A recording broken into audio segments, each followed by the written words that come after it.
married. Once married, intimacy, affection, and sex are not to be used to take hostages until your demands are met. See, the world promotes one thing, and the world promotes a picture of marriage. The world has destroyed marriage in even what it looks like and what God intended and how he designed it. Many people, the statistics say 50 to 51% of Americans, and probably even in foreign countries and even within the church, have experienced a divorce. Many of you have been there. Many of you have seen that. That's not the ideal marriage. You wouldn't say it was the ideal marriage. Your children have seen that. And so we live in a world where all of this division and all of this secular ideology is being poured into our mindset and into our experiences. And then we come into the church where we're called to live differently. We're called to live different than the rebellious and to live different than the false teachers. And yet we bring a lot of the same ideologies and the same beliefs and the same perspectives into the church. And what Paul is telling Titus is it's not the world that influences the church, but it's the church that should be the example influencing the world. And so as these young women, as these young men are coming into the church, we have an example to set. We have a different way of doing things. We don't lie to one another. I don't care if it's about who you vote for or don't vote for. We don't lie to our spouse. We are to build oneness. We don't use things like love and affection and intimacy as a weapon against one another. It is intended not only first and foremost as worship, but also an expression of our love for one another, our fondness of one another. And so, Christians should be different. Both men and women need love, but God created all of us differently.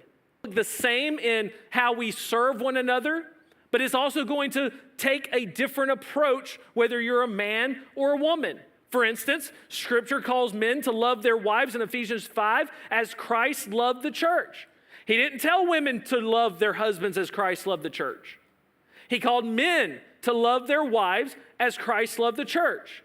So he's giving men, because we are different, a specific, and our role is different, a specific way that he wants us to love our wives as Christ loved the church. How did Christ love the church? He laid down his life for it. So Christ calls us, the men, the husbands, to a sacrificial love where we are to die to ourselves in order to love our wives properly.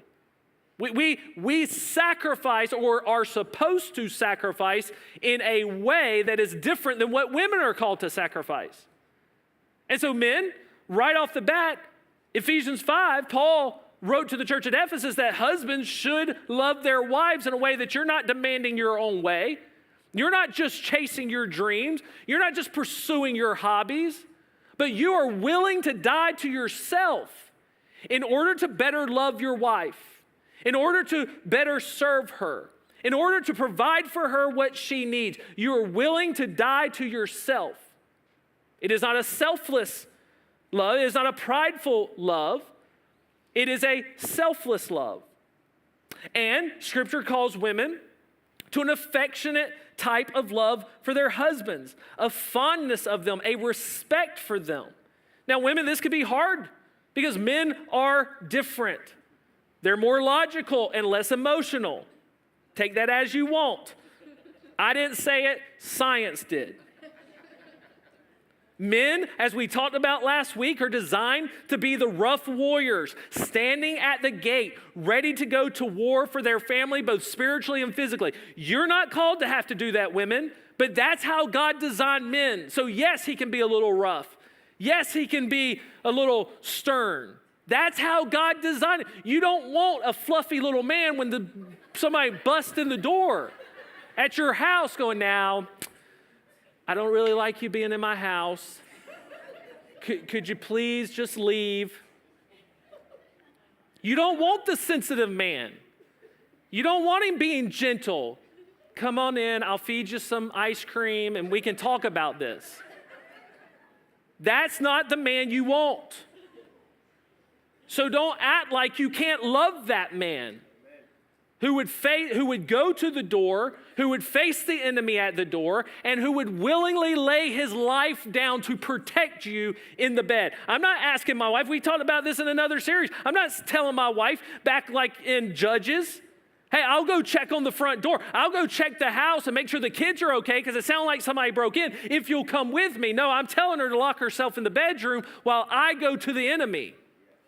That's the man that Titus is being told by Paul to love, to tell the wives to love that man. The